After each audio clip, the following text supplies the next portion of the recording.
Okay. Well, I'm the one that's not doing well with hearing anymore. I had an exciting thing I'd like to start with.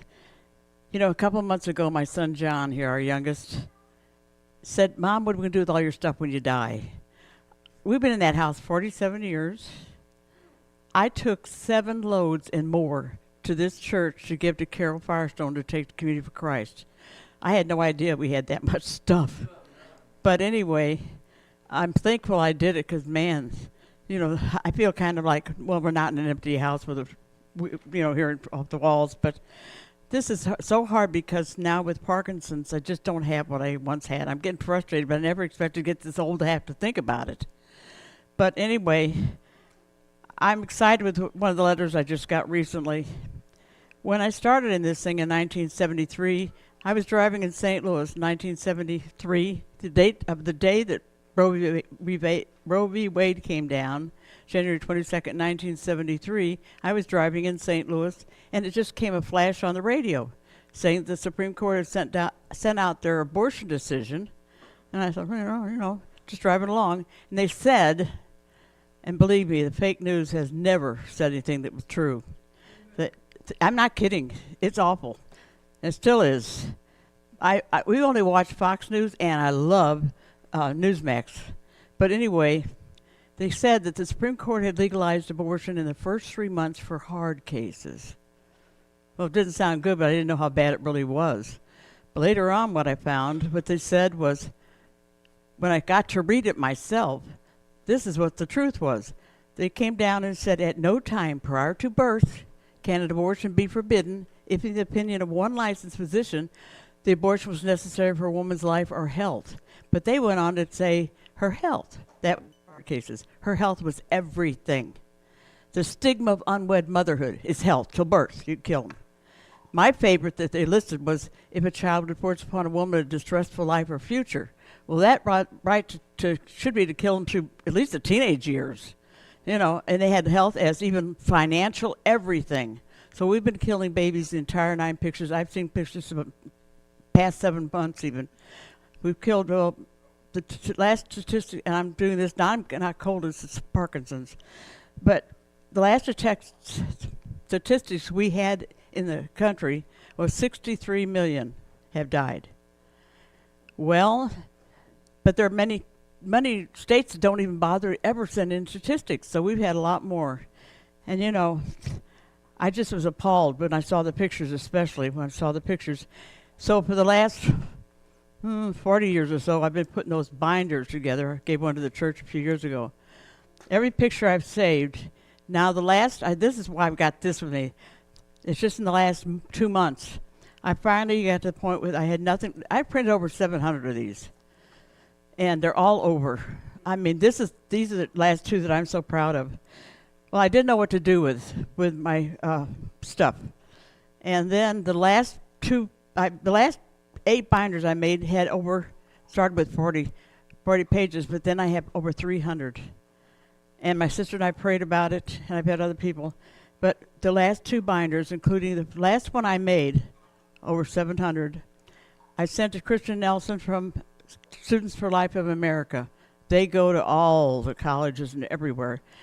Then my master, with all of them, we found the address and the person that with Turning Point USA, who was appointed by Charlie Kirk to run all the Christian stuff, including pro-life. It's a pastor named Lucas Miles in Indiana. Got a hold of him and sent him my master. And this is the letter I got back from him. Because, oh my gosh, I mean, I've seen so many children I know wouldn't be here, and I think what they can do with it, because I thought I don't want to leave without passing it on someplace that's going to keep doing its duty. But also one thing I'm very aware of, I'm not standing here, I'm humble, because before I knew, just like Paul said, what he did ignorantly in unbelief. I helped a girlfriend right out of high school. I thought I knew somebody who could help her when she was pregnant. When she got married, she could never have any other children.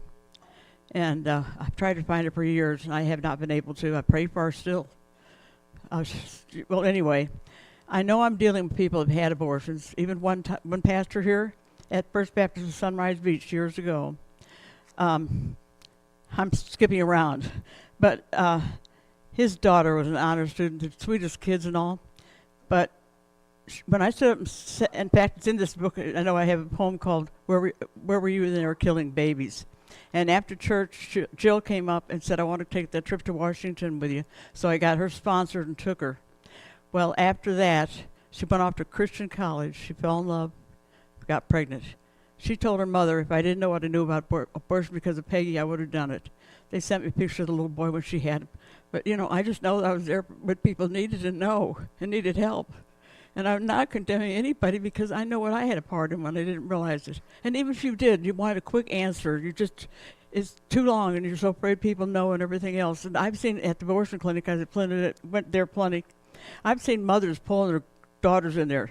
They're so ashamed if they're Christians, if their kids get pregnant, that they insist on getting rid of them. And it's horrible what's been going on. But anyway, this letter from Pastor Lucas Miles in Indiana, when he got my binder, it was beautiful. Where it's going to be used.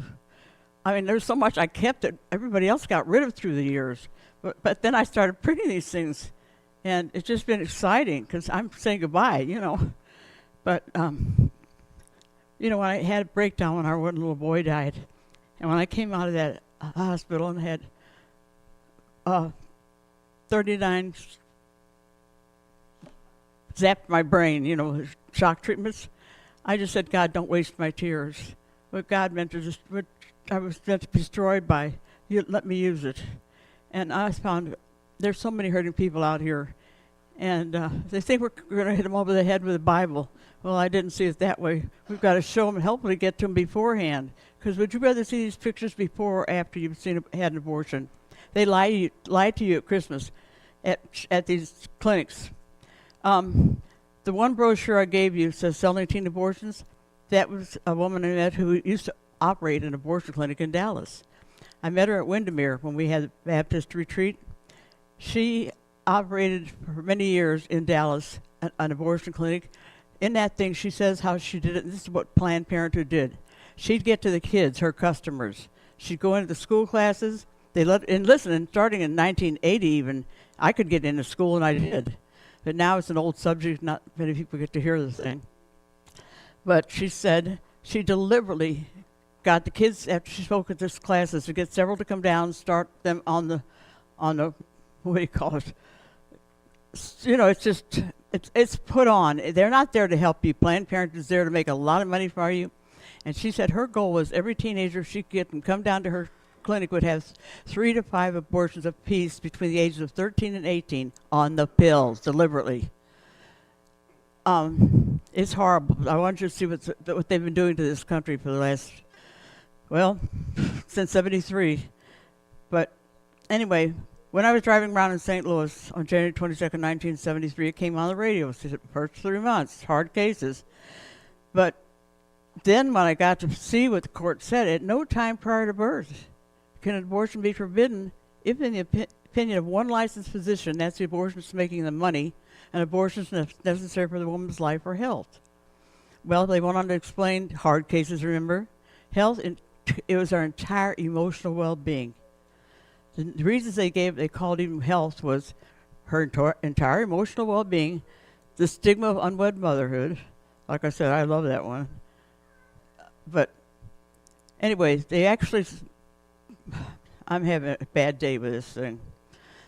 I know, I'm so frustrated because I still want to do so much and I can't, including I love teaching Sunday school, but I found if you don't love kids, don't do it. You're not doing them any favor. I loved kids of all ages. I even loved it when I had teenagers. I loved it. But I checked books. What do those kids want to know about Paul's journeys? I took my strong concordance, and every week I'd look up something they'd like to know words in the Bible and what's God have to say. And there were some pretty good ones. But I'd start out with the kids and say, God isn't telling you he doesn't want you to have a good time. He made you, he loves you, and he knows what's going to be best for you. And some of the things I got into with those kids, I'd let them have it. There were some of the girls came in the next day and Sunday that were hungover, were prostituting themselves around this area, but I loved it. And I heard from a lot of them for years. But anyway,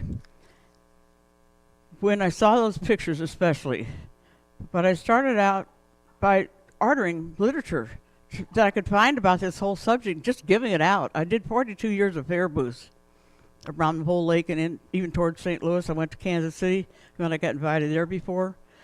But like I said, it's been a wonderful life. But I didn't get into this thing thinking I thought it was going to be over in a couple of years. About 30 years into this, I thought, for crying out loud, what's happening? And now I've been since 73, which was 53 years in June for me. So, thank you. Thank you. I want to say there's a church, First Baptist Sunrise Beach. That's where we were going when we first got here. And Whiteside, I can't think, Wayne Whiteside, and Jill was her daughter. But at college, she said she would have had that abortion. It was neat to see the picture of her little boy. You know, I got into it for the babies, but more later I realized how many women and men we dealt with that were hurting because a lot of times they didn't stand behind her. But I found out I was there also for the women and the people left behind. In fact, when I opened with the help of one person, the pregnancy help centers down here.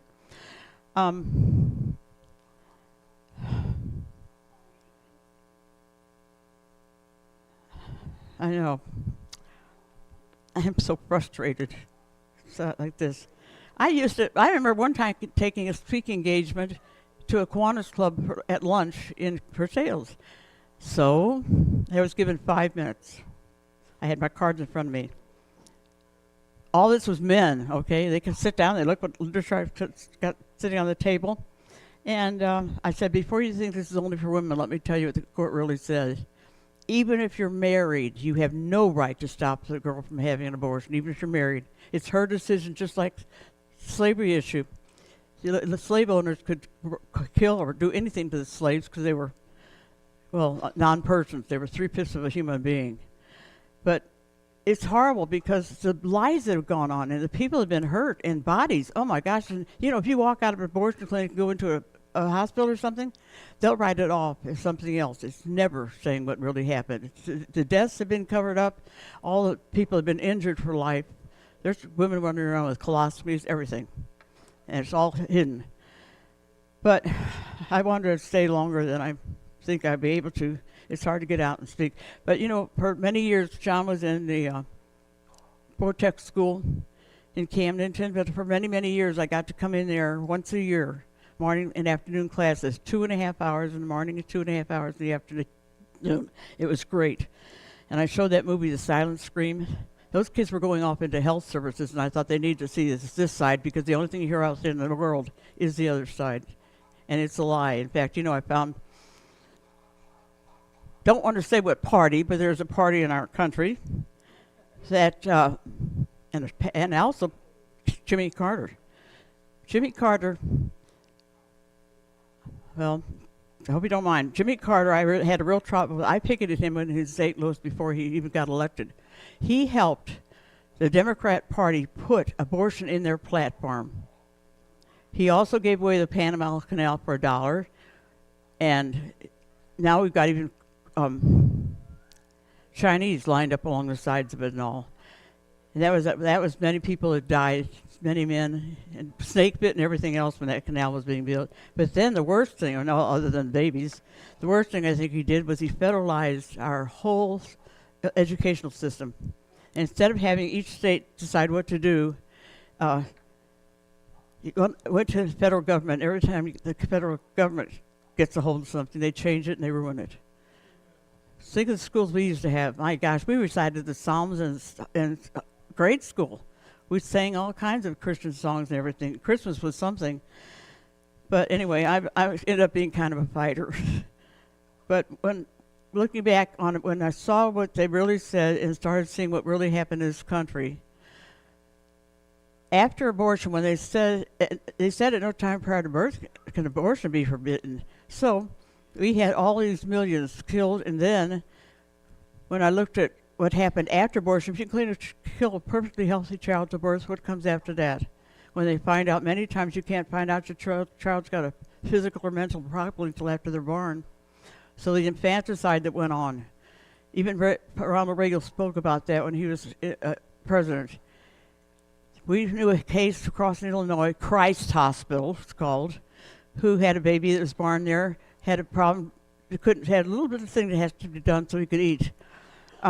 They found out he had Down syndrome, so the parents insisted on letting him die.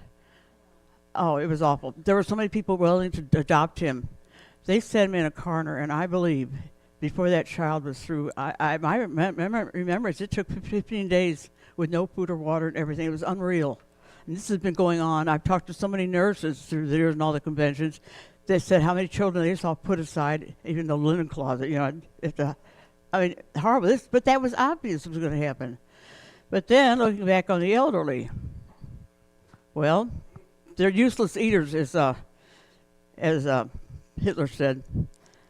But that paper I gave you on Obamacare, that was just debated because the other side said it came in because of COVID. We had that come in, and it was never affordable. Anyway, God give me. I used to stand there for 2 hours without a note in front of me. I'm not kidding. I just studied this issue. But anyway, what's happening now, even in nursing homes, I've heard of one friend in Camdenton, she didn't live close to her sister in another state. She found out her sister could not eat by herself. She had to be fed in the nursing home. They let her starve to death. They would come in, put her tray on her. Thank you. Please help. And they'd come in later to take it, and she hadn't eaten. She couldn't. They starved her to death. I mean, when you look at what the courts, we are selecting. Well, they talk about your right to die. Who can stop you from dying? Let's start with that. That means the right to kill you. That's what they're actually doing. You're costing too much. Don't worry about being hooked up to a machine because you won't be. It costs too much. And then, when we sign the living will, when you sign that, which I didn't, the living will sign, you won't know what you're signing away. In California, when the people sign the living will there, and you said you don't want extraordinary means to keep you alive, they decided extraordinary meant food and water. I don't think extraordinary means you can care when you can't cure. But to starve somebody to death, I have read what it's like. It's unbelievable. So I believe we're living in a post-Christian America. It wasn't like this when I was a kid, and yet my parents were anti-Christian, not just take it or leave it. And I had to fight for what I believed in. And when we died, my sister and I both didn't get any of the inheritance because my father didn't want any money to go to any church or organization, and he put so much money into Planned Parenthood, the Sierra Club, and every ungodly group out there.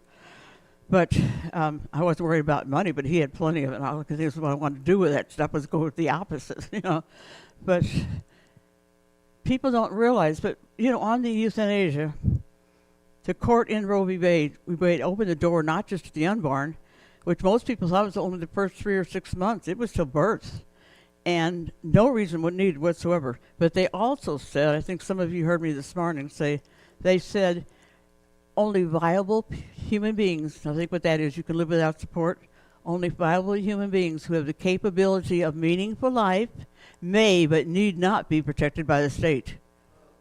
Now, I knew everybody was in danger. Many people didn't care because they thought it was only the babies. Well, they didn't realize how far this can go, and it is going. And I had so much to say to you, but I'm having a bad day, and I'm just not with it, I didn't hear you? Oh, it's a long one. But when I sent this first one I sent to, when I had the last two I gave, the last one I made and my master copy, over 300 pages. My sister and I prayed about where do those go, and if I'm repeating myself, tell me because I'm not aware of it. We sent the last one I made to Christian Hawkins from Students for Life of America. They go all over with the teenagers, and it was wonderful what I had heard back from her. But this is the last one I got just a few weeks ago from Pastor Lucas Miles in Illinois. He is the one that was chosen by Charlie Kirk to do all the Christian stuff with Turning Point USA. I sent him my master. This is the letter I got back. What it can do through Turning Point USA will be marvelous. I didn't want to take all this to my grave with me. I knew it could go on and help a lot of people. But also, I feel so bad about the people that were lied to, because that's when you read that thing on Planned Parenthood. It's horrible. It was all a lie, and they're lied to. You know, when I did 42 pair of booths a year around for 42 years, there's two things the women would ask at the abortion clinic. Does it hurt? Well, they're told you had a bad period before. Well, they said it hurts. Then the other lie, is it a baby yet? If you're not too far along, they'll tell you, well, it's just a little glob of cells adhering to the uterine wall. Or no. Well, would you rather see these pictures before or after you've had an abortion? I had three young girls come by one year at the booth in Camdenton, and they all had their babies with them and said, because I was here the year before, that's why their children were alive. For some reason, they were all boys. But for a long time, when I find out about, a child being saved, and especially the boys, because I would go like this to Satan, and I say, you stole one from me, now I'm getting even. When I could save. But I know it was God's allowing even our child to die. It was so hard to understand why that happened. But I've learned to trust in God. He's got a purpose. He's known the end from the beginning. And I trust, but for a long time, Clyde had a real hard time coming back to church because he was so upset why God would allow us to have this happen. But I could see, it says in Ecclesiastes, all things work together for good for those who love God and are the called according to his purpose. I can see everything I've been through with so much child abuse and everything, hunger, everything I've had. And Clyde and I had a lot of trouble. We came from violent homes. We had a lot of trouble for the first few years and had to go through some marriage counseling. But I could see everything I've gone through. I've sat down and thought about it, and it hasn't been easy, but he promised, I read the end of the book, we win. Yeah. But right now, we weren't promised anything. I love it.